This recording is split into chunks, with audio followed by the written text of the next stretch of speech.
El 24 de septiembre de 2022 se abren dos tremendos socavones donde entran completos varios vehículos, hay heridos, hay víctimas y este fenómeno de los socavones es cada vez más frecuente, sobre todo en la época de lluvias.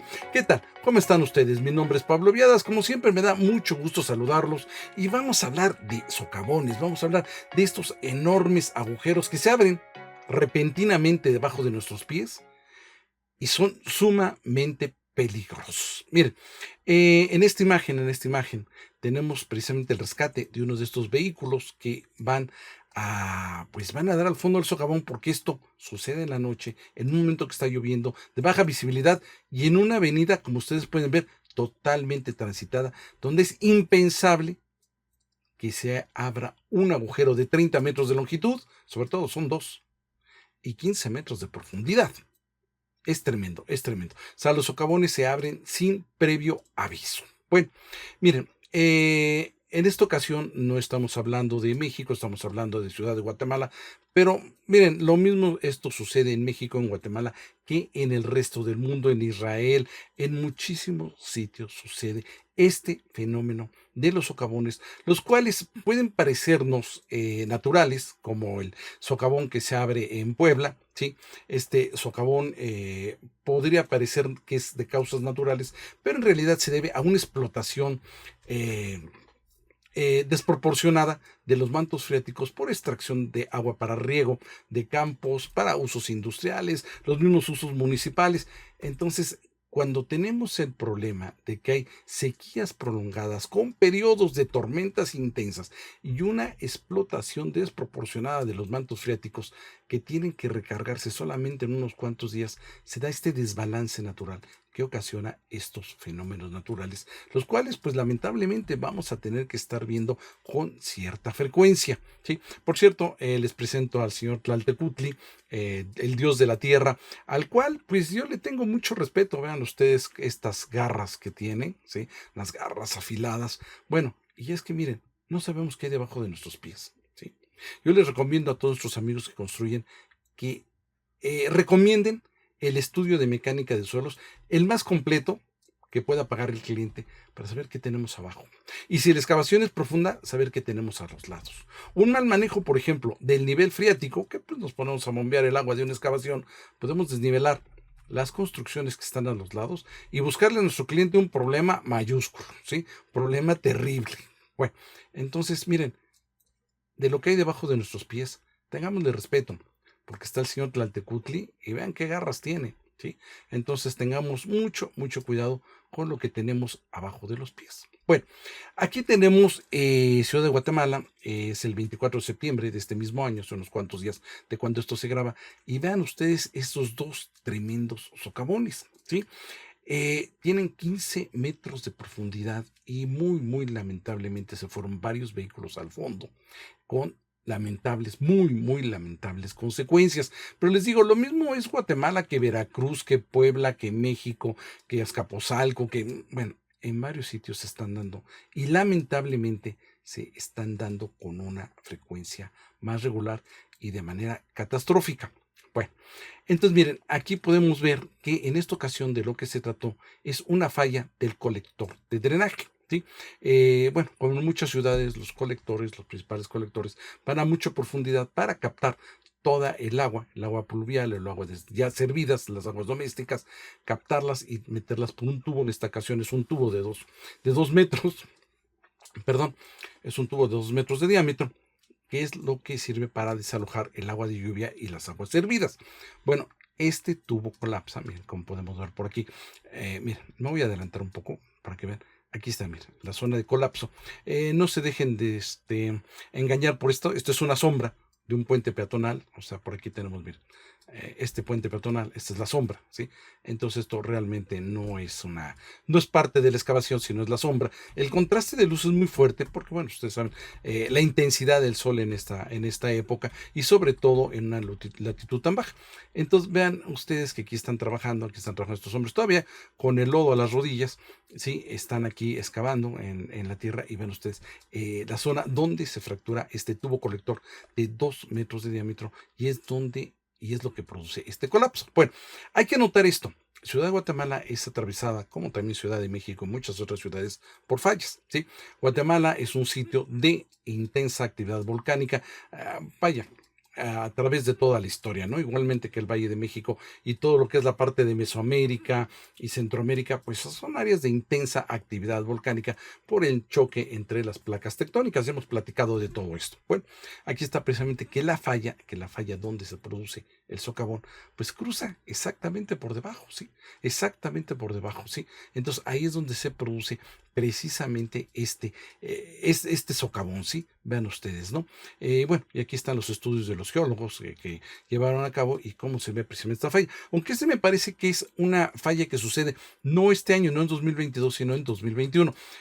Miren, créanme que los socavones son cada vez, esto lo pueden checar en Google, ¿sí? Son cada vez más frecuentes este tipo de incidentes. Ya no puedo decir accidentes, sino incidentes. Bueno, ¿por qué se da? ¿Por qué se produce un socavón? Es lo que me gustaría platicar rápidamente con ustedes. Miren, vamos a suponer que esta es una calle, no precisamente esta de Ciudad de Guatemala, es una calle común, donde tenemos una tubería de drenaje a una cierta profundidad, 10 metros, 8 metros, 15 metros, y en este caso se trata de un tubo colector, o sea, un tubo que recibe drenaje de otras tuberías de menor diámetro, pero el cual ya lleva hacia un colector principal. Aquí tenemos un colector de 2 metros. Bueno, las capas de la tierra, pues están conformadas de diferente manera. Algunas son impermeables, o sea, detienen ahí el paso del agua, no permiten que el agua vaya más abajo. Digamos que por su grado de compactación son tan duras que no permiten el paso del agua. Otras sí no están tan compactas. Por ejemplo, en Ciudad de México son arcillas saturadas, pero incluso las arcillas saturadas llegan a toparse con una capa muy consolidada que separa aguas que se filtraron muchos miles de años atrás. Bueno, este vamos a suponer que es nuestro perfil de estratos de la Tierra, ¿sí? Entonces tenemos capas impermeables, tenemos diferentes tipos de capas que componen, y aquí se excavó, se colocó el colector, la tubería, y aquí va la tubería de 2 metros. Bueno, por arriba va el tráfico vehicular, muy bien. Bueno, ¿qué es lo que puede suceder? Bueno, durante la época de lluvias, el suelo se satura de agua, las tuberías se sobrecargan, o sea, tienen un volumen de agua más grande, pero también puede dar la casualidad que, pues, una falla haga que se rompa la tubería. En Ciudad de México tenemos el problema de que se está extrayendo agua y los hundimientos llegan a ser muy críticos. La zona de Pantitlán, por ejemplo, tiene unos hundimientos muy marcados de 2 centímetros al mes. Una cosa así, si ustedes les toca transitar por el metro Pantitlán, van a ver que pues los puentes tienen unas caídas y unas formas extrañas, ¿no? Suben, bajan, o sea, ven unos hundimientos, la estación del metro, causa temor ver esos desniveles tremendos que se están causando en estas zonas, pero esto es precisamente porque se extrae mucha agua en esas zonas, ¿sí? Agua que se necesita para uso municipal y aún así hay problemas de agua potable en esa zona y pues esto está causando unos hundimientos terribles. Bueno, estos hundimientos fracturan los colectores, ¿sí? ¿Qué es lo que llega a pasar? Entonces, un colector queda arriba, el otro queda abajo, se produce una fractura y hay un escape de agua. Bueno, no todos los escapes de agua van a significar precisamente un socavón. De hecho, yo les puedo decir que de la Ciudad de México, que es de la que yo conozco, el 30% del agua potable escapa por fugas, que están, digamos, en la red debajo de la superficie. Y posiblemente la mitad o más del agua servida también escape y contamine el agua freática. Miren, esto llega a ser tan grave que, por ejemplo, edificios que nos toca revisar que no tienen una impermeabilización de origen, digamos, cuando se construyeron, están atacados por los sulfatos. Entonces uno puede ver que el agua que está en las humedades de los sótanos, se presenta de un color óxido, porque ya estos sulfatos atacaron el concreto, están atacando el acero de refuerzo y se ve cómo transmina esta agua llena de óxido. Y si la revisan en el laboratorio, van a encontrar que tiene una gran cantidad de sulfatos y de óxido y de hierro, ¿sí? Son ya, vaya, el agua de lo que era el lago de Texcoco, ya no es el agua del lago de Texcoco, es un agua contaminada, ¿sí? De aguas negras que lamentablemente escapan por el drenaje. Bueno, los drenajes de Ciudad de México, pues sí, tienen unas enormes, enormes fracturas, pero aún con fracturas, pues el agua sigue fluyendo. No es, digamos, no va a ocasionar un socavón forzosamente.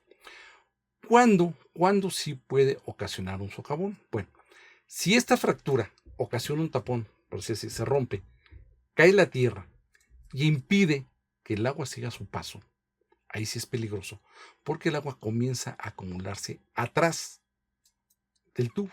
Entonces ahí comienza a acumularse el agua. ¿Qué puede pasar?